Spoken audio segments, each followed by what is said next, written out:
In 2366, at the star system Wolf 359, 8 light years from Earth, Sector 001, 40 Federation starships engaged one Borg box. Okay, we can go with cube, I suppose. And the Klingons were invited, but uncharacteristically, they didn't show up in time, it seems. I'm gonna go with blood wine hangover. What do you think? Can't imagine any other reason the Klingons would miss a fight. Hi, this is Misha, and this is one of my early episodes on my personal channel. And I thought I would talk about Star Trek and Eaglemoss ships, why I started picking up these little models, and, you know, just kind of, I don't know, have fun here a bit. I've been interested in Star Trek since I was young. Early on, young child, 3, 4, I was into Star Wars, but as that movie started to kind of fade, I got more into Star Trek, more cerebral, and of course, Next Generation was coming on the air at the same time, and the original series had been rerun forever. Funnily enough, as a kid, I never saw the animated series. Back when I was in college, I did some model building, I kind of did it on and off throughout all of childhood. But then I had other hobbies, and a lot of it had to do with firearms, and so I kind of got out of it. But I kept hearing about this company, Eaglemoss, online, and I thought it was interesting that they weren't just doing the same old ships. They were actually doing some kind of obscure ones. So after I saw they were pretty much doing the full Wolf 359 series, I figured what the hell. Had nothing else better to do, so I've been picking these up. So we have, originally there were 40 Federation ships, and we know about what a dozen, maybe 15 were exactly, with the rest just kind of being left up for future riding, I guess. So I brought the ones out here, and first off, we're up against the Borg cube, a ginormous ship of about 3,000 meters, with any, the crew seems to vary from 50 to 100,000, lots of robot people. I just had the image of Cylons being in a cube that amused me, that I would share.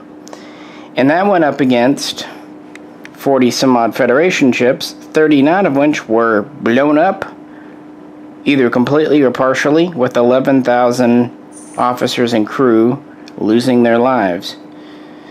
So I just thought I would bring them up here. First up, and I will say that the Federation ships did tend to attack in kind of waves.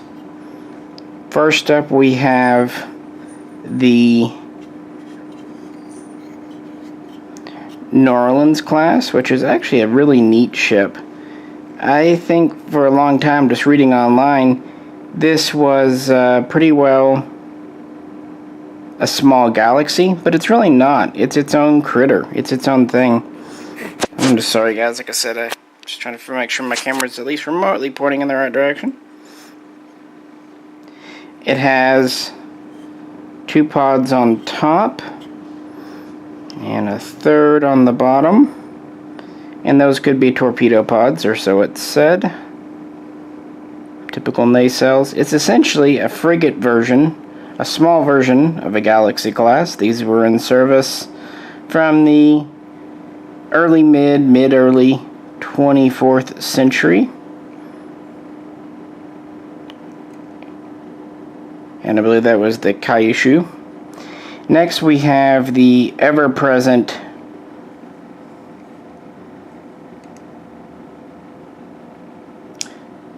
Excelsior Class. Boy, once they made that model for Star Trek 3, they got their money's worth. There were multiples of these in that battle, including the USS Melbourne. Of course, this is just a Excelsior, but it'll stand in for now. And it's speculated that perhaps the Admiral's, the command ship, was actually a Excelsior. Obviously an older ship, but they were kept up to date. It's been said that they were a prestige thing. In their day, they were a heavy cruiser, but probably by that day and time, they were considered a medium or even less. Next up, we have kind of an interesting ship with not a lot of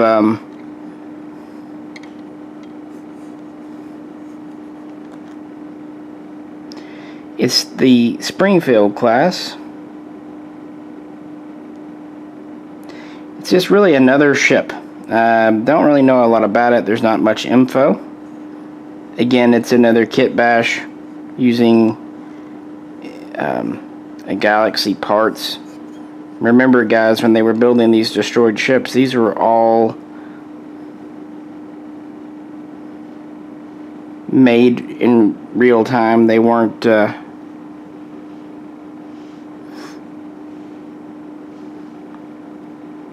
I'm just seeing if you're seeing it or not. I don't know. I'll probably get better at this. Maybe. But there was another ship there, and it would have been relatively heavy cruiser type vessel, I would imagine. It has a large pod on it.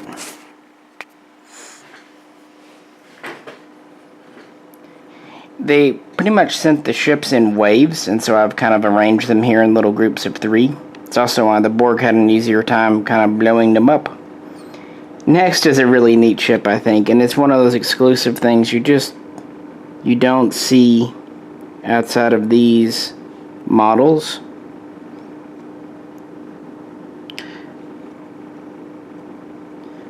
This is the USS Buren. It's kind of interesting that it has 2 nacelles. The Challenger class. I do like that it's named after the Russian space shuttle. It's actually a smaller ship, but that helps it kind of scale well with the others. Sorry for my fingers going towards the lens. I'm just trying to kind of measure and make sure you're looking at things.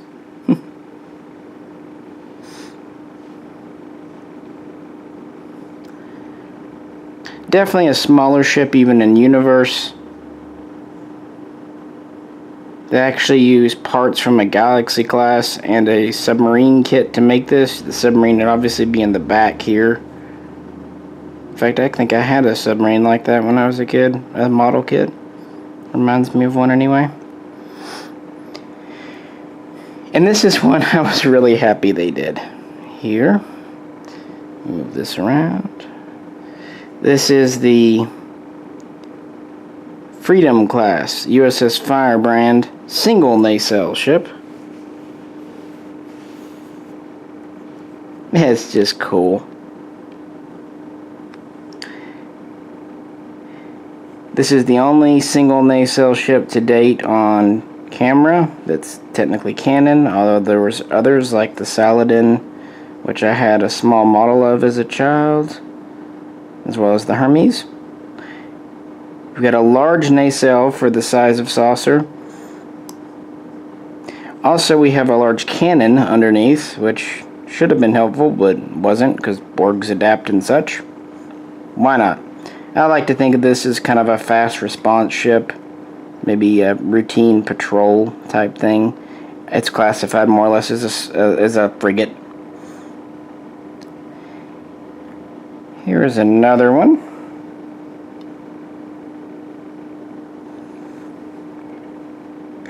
This is the Niagara class and one of the more recent releases from Eaglemoss.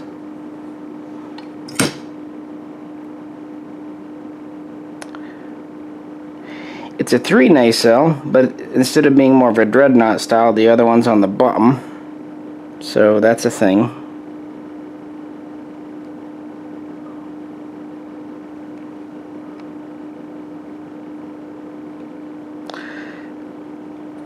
I would say because it has the older style deflector and it seems to be built from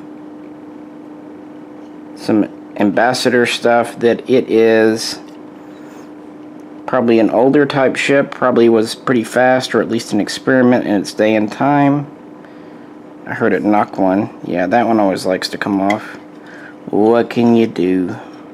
Some of these stands, They work, but they like to slip off. Luckily, this is a pretty thick cloth. I've got them on here.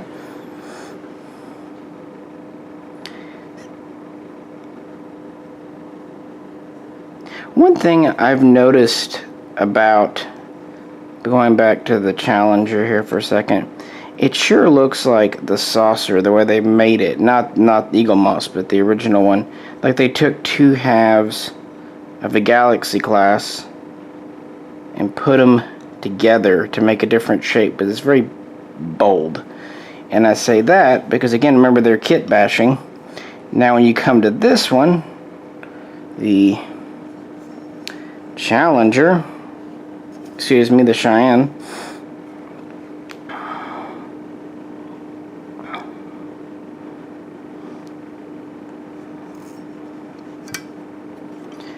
you can look and see that, again, the saucer sure appears to be the two bottom halves of a Galaxy class saucer model.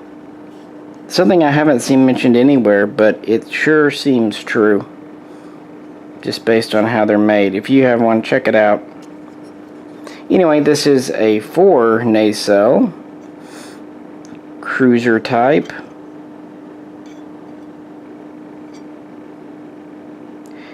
And you would expect it to be faster, or at least potentially so, or more redundant. So maybe a fast response vessel or quick supply.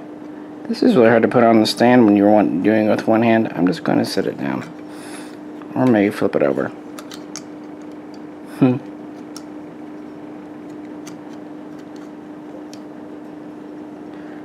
What I'm doing, guys, to hopefully get you something on camera, is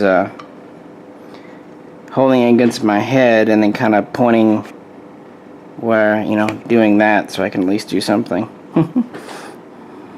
Like I said, I'll try my best.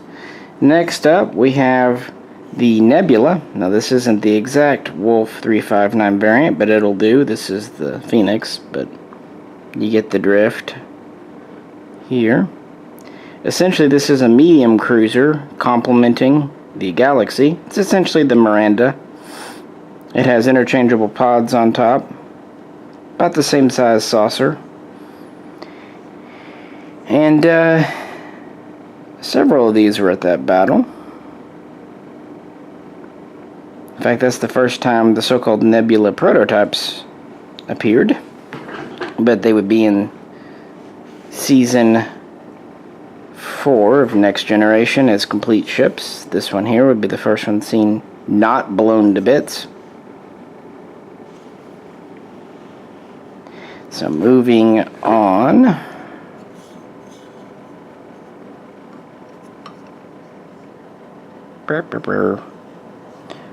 We have the Ambassador itself. Of course, this is the Enterprise C, but there were ambassadors there. I almost brought out the Probert concept, because who's to say that wasn't there? That'd be kind of neat, wouldn't it? I like that design. But also, I've always had a thing for the Enterprise C since it first came on screen. It was just a neat episode, and we liked it as kids, so. Several of these there. This would have been a pretty good cruiser in stay in time, and it was designed for combat, but of course it's 50 plus years out of date at this point. So I would imagine it was towards the rear. Heavy, but not necessarily too modern. Then we get to the final line here of the really old ships. First we have the Saratoga, Ben Sisko's original ship. I'd say Deep Space Nine has aged as well as any old show can be expected to age. There we go. Burp. Pretty much your standard Miranda, except they took the roll bar off, which I actually like. They stuck these pods on the side, which I'm not crazy about. I kind of like the basic design. But this was decidedly there and was not completely destroyed because people survived from it. But Miranda was an old design, but interestingly, you'll see these throughout the Dominion War and probably on. So it was kind of the everlasting ship, much like the Excelsior, maybe even more so since it predated it. Waving in front of the camera, hoping you're seen. I like this one.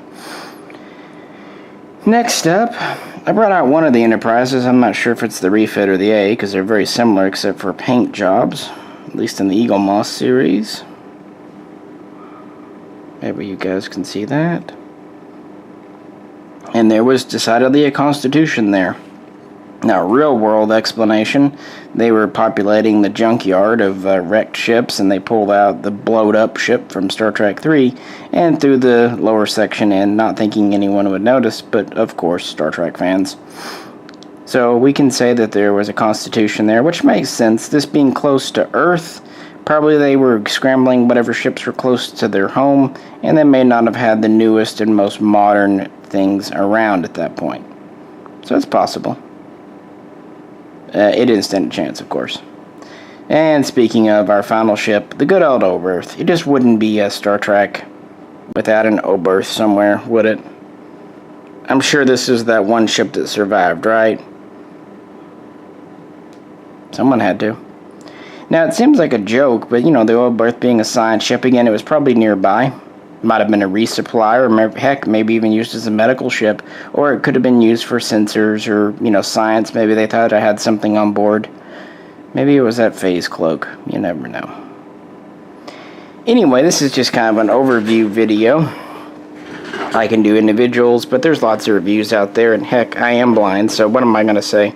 I do think these models are neat. I would love it if they were 100% metal, but I also understand manufacturing and frankly just details, but it's neat, and it's given me a lot of enjoyment feeling these and really learning what some of this stuff that I had no clue what really looks like. Now, of course, things like the Borg cube are self-evident, and things like the Enterprise D and even C I've had models of before, but things like the Narlands and the Niagara, even the Freedom and the Challenger, no one's ever really done these before, so this is a first, and that's neat. And I don't mind that these are on a smaller scale. They're big enough for what they need to be. I mean, heck, they were just blown up ships in the graveyard scene, as it's called, so probably these look better than the actual models that were made for the show, because a lot of them were just made out of this and that and anything else in between. As for the Borg cube, you know, it's getting a lot of flack from people. It's a cube. I like that it's big. It scales pretty well with the rest of the ships, so, you know, as a gift, I'll give it a pass. Well, hope this wasn't too bad. Hope you saw something. I appreciate you tuning in. Please feel free to leave comments and whatnot below, and we'll do our best to discuss. And as always, if you're interested in the main page, check out the link to Misha Co. Well, this is Misha, and I will catch you next time.